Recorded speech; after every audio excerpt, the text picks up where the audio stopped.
Jan Suraaj party के राष्ट्रीय अध्यक्ष उदय सिंह, प्रदेश अध्यक्ष मनोज भारती समेत 4 नेताओं के प्रतिनिधि मंडल ने राज्यपाल के प्रधान सचिव को डिप्टी सीएम सम्राट चौधरी के खिलाफ कार्रवाई की मांग वाला ज्ञापन सौंपा है। हालांकि राज्यपाल से मिलने का समय मिलने के बावजूद मुलाकात नहीं हो सकी। वहीं उदय सिंह ने यह कहा कि यदि सम्राट चौधरी पर कार्रवाई नहीं हुई तो वह कोर्ट जाएंगे। साथ ही ज्ञापन में बताया गया कि सम्राट चौधरी पर 1995 की हत्या के मामले में आरोप भी है। उन्होंने नाबालिग होने का झूठा प्रमाण देकर जमानत ली और न्यायालय के आदेशों के बावजूद गलत जानकारी देकर चुनाव भी लड़ा। सर्वोच्च न्यायालय ने उनका निर्वाचन रद्द कर दिया था, जिसके बाद और इसके बावजूद भी उन्होंने 2020 में झूठी उम्र दर्ज कर चुनाव जीतकर उप मुख्यमंत्री पद ग्रहण किया। अब उदय सिंह ने यह कहा है कि ये लोकतंत्र और न्याय व्यवस्था की अवमानना है और सम्राट चौधरी को तुरंत ही अपने पद से हटाकर गिरफ्तार किया जाना चाहिए। साथ ही मामले के उच्च न्यायालय की निगरानी में निष्पक्ष जांच की उन्होंने मांग की है।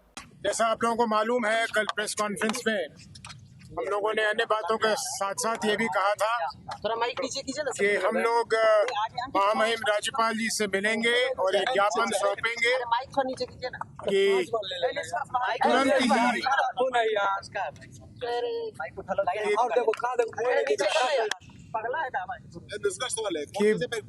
कि बिना विलंब के हमारे महामहिम राज्यपाल जी को हमारे राज्य के उप मुख्यमंत्री श्री सम्राट चौधरी जी पर एक्शन लेना चाहिए, उन्हें बर्खास्त करना चाहिए, क्योंकि जिस संगीन अपराध में वो फंसे हुए थे और जिस गलत ढंग से अपने उम्र को कम दिखाकर वो बाहर निकले हैं, ये हमारे संविधान के लिए एक मजाक बना हुआ है।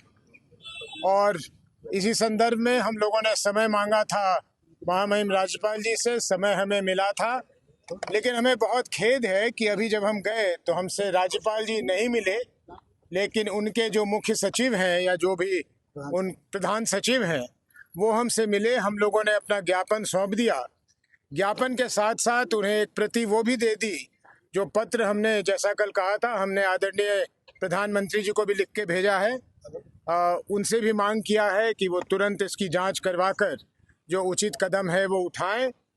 और जैसा हम लोगों ने कल कहा था, फिर उसे दोहरा दें कि अगर हमें निराशा प्राप्त होगी प्रधानमंत्री जी के यहाँ से और महामहिम के यहाँ से, तो फिर शीघ्र अतिशीघ्र हम लोग न्यायालय का दरवाज़ा भी खटखटाएंगे, क्योंकि ये बिहार के साथ ही नहीं, ये पूरे देश के साथ, हमारे देश के संविधान के साथ एक बहुत क्रूर मजाक है कि ऐसे व्यक्ति हमारे राज्य के उप मुख्यमंत्री बने हुए हैं।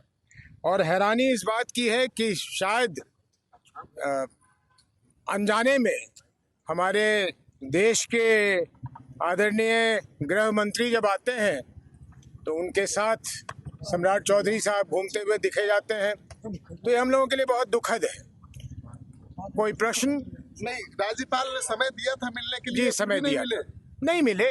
कोई बाध्यता होगी या उन पे कोई दबाव होगा, नहीं मिले, लेकिन कोई बात नहीं है, नहीं मिले फिर भी हम लोगों ने अपना जो ज्ञापन देना था दे दिया। और मुझे कोई संदेह नहीं, हमें कोई संदेह नहीं कि उन्हें वो ज्ञापन सौंप दिया जाएगा और उन्हें मौका मिलेगा कि उसमें जो लिखा हुआ है उसको वो पढ़ें और पढ़ के जो उचित कार्रवाई है वो करें।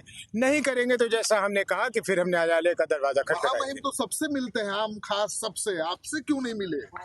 चलिए, हो सकता है कि हम लोगों में कोई और ज्यादा खास बात हो कि नहीं मिलना चाह रहे हो, तो कोई बात नहीं है। ज्ञापन शिल्पीराज मामले को भी लेकर जी नहीं, ज्ञापन में हमने सिर्फ जो मांग किया है वो किया है। सरकार कुछ इस पे लेगी? इस सरकार से तो उम्मीद नहीं है, लेनी तो चाहिए, लेकिन हमें केंद्र की सरकार से बहुत भरोसा है, केंद्र की सरकार पर भरोसा है। और खास करके आदरणीय प्रधानमंत्री जी जो स्वच्छता की बात करते हैं हमेशा सार्वजनिक जीवन में, उन पे तो हमें बहुत भरोसा है कि वो कुछ न कुछ कार्रवाई करेंगे। उनको भी ज्ञापन देंगे? उनको तो प्रधानमंत्री जी को भेज दिया जी। उदय जी, बीजेपी की ओर से आप एक आज आरोप लगाया गया आपकी उम्र को लेकर। 2004 के लोकसभा चुनाव और 2009 के बीच के जो अंतराल में आपकी उम्र 13 साल। शायद वो उसको मिलाना चाहते हो सम्राट चौधरी जी की उम्र से। तो मैं जरा साफ कर दूं कि हमारे यहाँ नियम ऐसा है कि जिस समय आप नामांकन भर रहे होते हैं तो वोटर लिस्ट में जो आपका नाम और उम्र होता है, चाहे वो सही या गलत, आपको उसी को लिखना पड़ता है। अगर उसे आप बदल देंगे तो आपका नामांकन रद्द कर दिया जाएगा।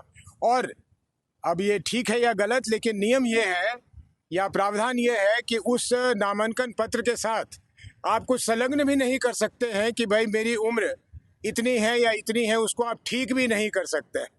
लेकिन उम्र कोई गलत लिखे, ज़्यादा बढ़ा के लिखे या कम लिखे, उसके पीछे कोई मोटिव होना चाहिए। तो उदय सिंह को 44 या 54 या 64 लिखने में उनके लिए कोई उसमें लाभ और हानि का सवाल नहीं था। मुझे कोई कॉम्पिटिटिव एग्जाम नहीं देना था जिसमें मैं अपना उम्र कम कर दूं तो मैं कॉम्पिटिटिव एग्जाम में बैठ जाऊं, या कहीं मुझे कुछ प्राप्त नहीं करनी थी। तो जो जिस समय वोटर लिस्ट में था वो मैंने नामांकन पत्र में दे दिया। अपने को नाबालिग साबित नहीं ना करना था। नहीं, नाबालिग साबित नहीं करना था, कहीं भी एडमिशन नहीं लेनी थी, कहीं जाना नहीं था और जेल से बाहर भी नहीं निकलना था। चलिए, थैंक यू।